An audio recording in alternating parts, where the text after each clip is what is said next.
Good day, students. For our subject, Earth and Life Science, I am Ma'am Dayan, and we will have a short discussion about universe and planets. So,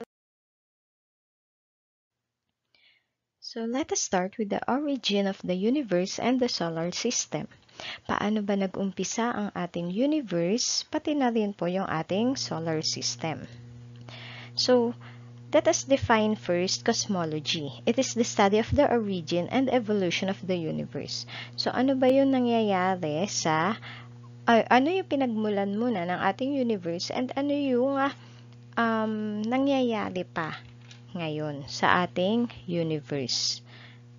So, we have two theories, paano ba nag-umpisa ang ating universe at saka yung solar system natin. So, we have the Big Bang Theory. It is believed that that is the origin of the universe. And then we have the nebular theory, the origin of the solar system. So if we will look at this picture, ganyan daw po ang ating universe dati. So we have light here and then dark ages, and then after ilang years pa po or billion years, we have the development of galaxies, planets, etc. So Big Bang Theory, it is currently the most accepted theory na nag-explain po tungkol sa pinagmulan ng ating universe. So marami kasing theory, pero yung Big Bang Theory po yung accepted. So, before the universe existed, yung matter and energy, ayan, condensed po yan sa high temperature and high density states. So, wala pang universe dati, ito lang po yung meron. Matter and energy. And then, nagkaroon po ng rapid expansion, yung matter and energy. After ng rapid expansion, ayun na po, ang Big Bang. And that is the origin of the universe. So, yung NASA at saka yung ESA or European Space Agency, sinabi po nila that the most accepted age of the universe is 13.8 billion years old. Kanina sa picture, kung napansin ninyo, nakalagay po doon ay 13.77. So, pag ni-round off, 13.8 billion years old po yan, ha? Okay, so paano nalaman ng NASA and ESA yung age ng ating universe? Ito po yung ginamit nila. They call it the Cosmic Microwave Background or CMB. Ito yung leftover radiation na naiwan po ng Big Bang. So, sabi naman po ni American astronomer na si Edwin Hubble, yung universe daw po, na kahit na daw po billions of years old na, hindi pa rin po tumitigil yung kanyang pag-expand. So, that is the Big Bang Theory. Tuloy naman po tayo dito sa the Nebular Theory. So, kanina, sa intro natin, sinabi natin that the Big Bang Theory states the origin of the universe, and the Nebular Theory explains the origin of our solar system. So, ito yung mga proponents. Sila po yung nagsabi, sila yung nagpropose and nagdevelop ng Nebular Theory. So, ito na po yung accepted model of the origin of the solar system. So, ayan ang solar system natin. Now, according sa ating the Nebular Theory, nag-umpisa ang solar system mula dito sa solar nebula. So, ano ba yung solar nebula? It is an enormous rotating cloud of dust and gas. Okay? So, ang ating solar system ay 4.6 billion years old na. So, ito po yung kanyang age. At nangyari po ang solar system dahil dito sa solar nebula. So, discuss natin yung ating solar system and ano ba yung mga planets na nasa solar system natin. Dati kasi, we have 9 planets. Ngayon, 8 na lang po. So, nabawasan na. The first group of our planets are what we call the terrestrial planets. Ibig sabihin, may mga rocks. Solid ang planets dito. So, we have the Mercury, Venus, Earth, and Mars. So, syempre, alam natin sa Earth, dito po may buhay. Tapos, 'di ba, pinag-aaralan na rin po ng ating mga astronomers, ng mga scientists natin na baka raw posibleng mabuhay sa Mars. Tuloy muna tayo sa ating mga other planets, what we call the Jovian planets. So, these Jovian planets are also called the gas giants or the giant planets. We have the Jupiter, Saturn, Uranus, and Neptune. So, Uranus, Neptune, sila na yung nasa pinakadulo. Saturn, may ring, alam nyo yan. And then, Jupiter, yung pinakamalaki.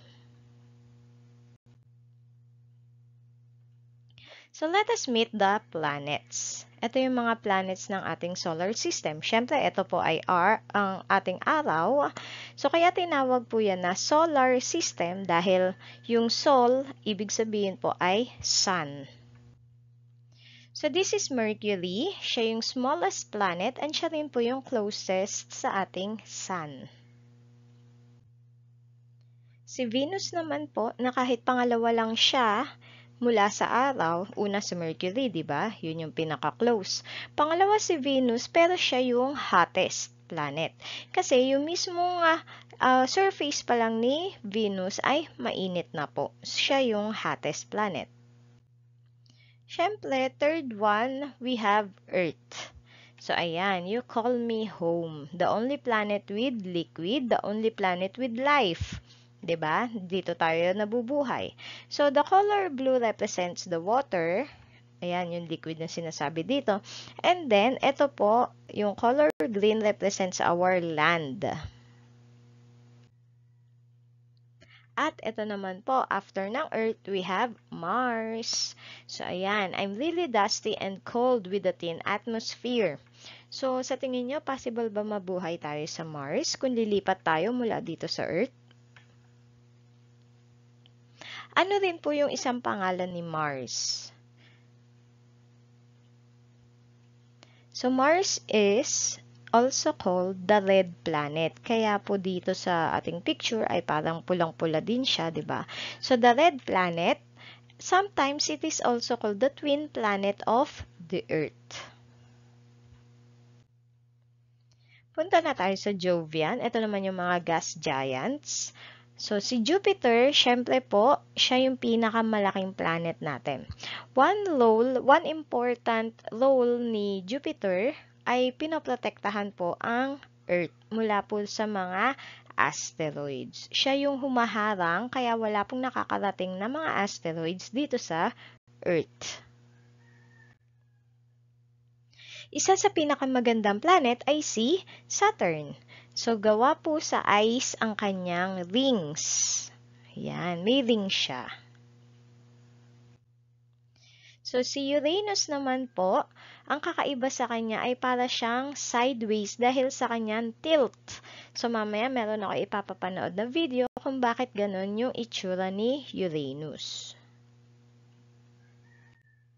At ang last, pinakamalayo mula sa araw, si Neptune. Dati, si Pluto. Kaso natanggal si Pluto dito sa ating solar system. Si Pluto ay dwarf planet na lang. So, dito muna tayo kay Neptune. Yan, para siyang color blue na planet, 'di ba? Smallest gas giant. Siya din yung farthest mula sa Sun. So, yung kanina, parang mga illustration lang kung ano yung itsura ng ating planets. Pero ito, yung mga actual picture ng planets natin na kinuha naman po ng NASA. NASA means National Aeronautics and Space Administration.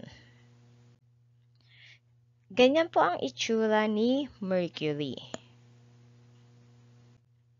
Venus. So, 'di ba? Kaya parang mainit na planet din po siya. And then, syempre, alam na natin si Earth. Dito tayo nakatira. Ayan si Mars, the red planet. Ito naman po yung itsura ni Jupiter. So, ang ganda rin nung pagkakapattern niya dyan, di ba? The giant Jupiter.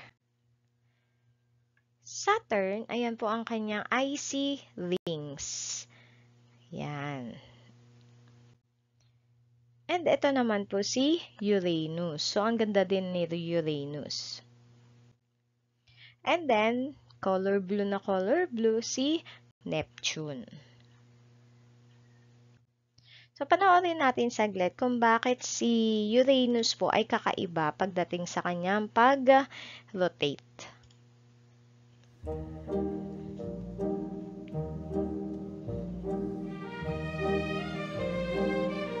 Imagine our solar system as a dance floor. The planets are moving to pretty much the same rhythm. But one of them is doing the side shuffle. The rebellious Uranus. Just how different is Uranus' dance? Very different. While Earth's axis is tilted about 23 degrees, Uranus tilts almost 98 degrees. Uranus' axis is so tilted, it actually looks like the planet is rotating on its side.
So, ayun po yung paggalaw ni Uranus. Credits doon sa NASA.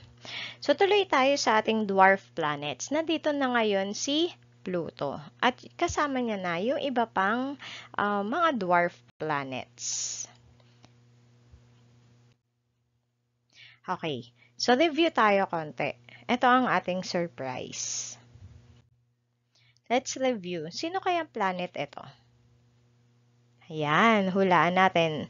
Sinong planet? Who am I? Number 1, I'm the hottest planet in the solar system.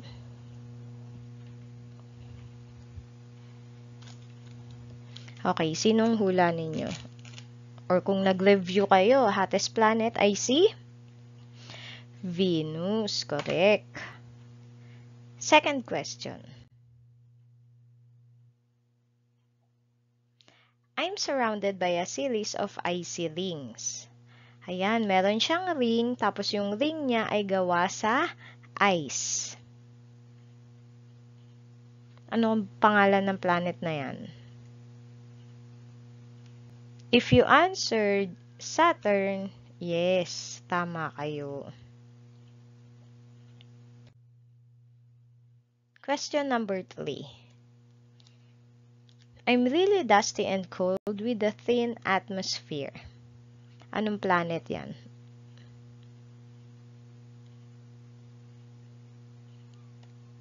Yan ang Mars. Correct. Number 4. I'm twice the size of other planets, so they call me giant. So, sino ba yung pinakamalaking planet? Ang dali lang yan. Siyempre, yung pinakamalaking planet ay si Jupiter. And the last one, the smallest gas giant. Okay, so wag kayong malilito sa smallest planet at saka yung smallest gas giant. Kaya meron tayong another clue, farthest from the sun. So, syempre, sino ba yung pinakamalayong planet? Siya si Neptune.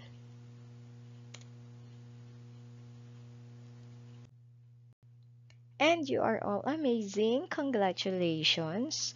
So, see you next lesson. Bye.